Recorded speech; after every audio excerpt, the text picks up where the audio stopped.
শুধুমাত্র দুইটা কনস্টেবলকে বলি দিয়ে এই মামলা আপনি শেষ করে দিবেন, এটা আমরা মেনে নিব না। জজ মিয়া নাটক সাজিয়ে 2-3 জনের উপর দিয়ে পুরো রায় চালিয়ে দিবেন, এটা কিন্তু ইনসাফ হবে না।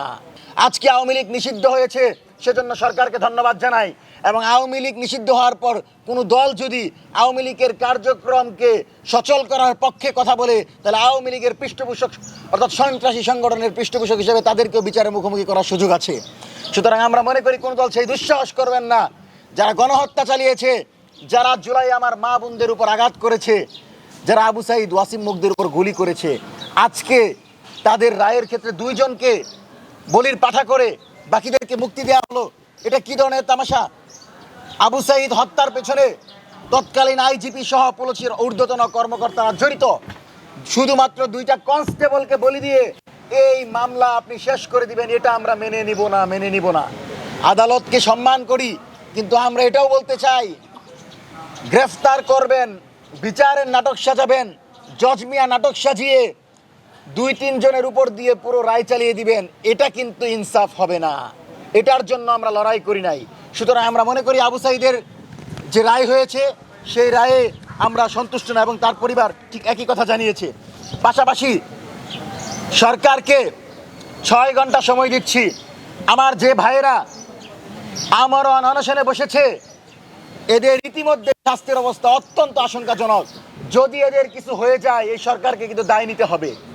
আবার বলছি, এক একটা শিক্ষার্থী আগামীর বাংলাদেশ, সে ঢাকা বিশ্ববিদ্যালয়ের শিক্ষার্থীরা মৃত্যুর সাথে পাঞ্জা লড়ছে, আর আমাদের শিলং থেকে আসা উপদেষ্টা, আমাদের শিলং থেকে আসা মন্ত্রীরা একবার দেখতে আসতে পারেন না। অথচ আওয়ামী তারেক যখন নির্বাচন কমিশনের সামনে দাঁড়িয়েছিল, অত্যন্ত কান্নাকাটি গাড়ি মাড়ি নিয়ে সবাই উপস্থিত ছিল বিএনপি।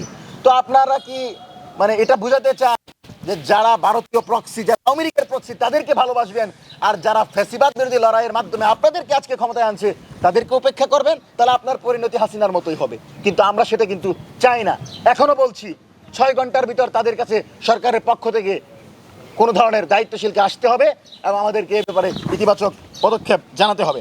সম্মানিত সাংবাদিক বন্ধুগণ, আমরা এই সরকারকে একটা কারণে ধন্যবাদ দিতে চাই, যে এই সরকার আমরা যে 15 দিনে আলটিমেটাম দিয়েছিলাম শহীদ ওসমান হাদির হত্যাকারীদেরকে গ্রেফতার করে দেশে ফিরিয়ে আনার ব্যাপারে, এবং ভারতের সাথে প্রথমত তারা সম্মত হতে পারেনি, কিন্তু আমাদেরকে জানানো হয়েছে যে ভারত তাদেরকে ফেরত দেওয়ার ব্যাপারে সম্মত হয়েছে। সেজন্য আমরা তারেক রহমানের নবগঠিত সরকারকে ধন্যবাদ জানাই।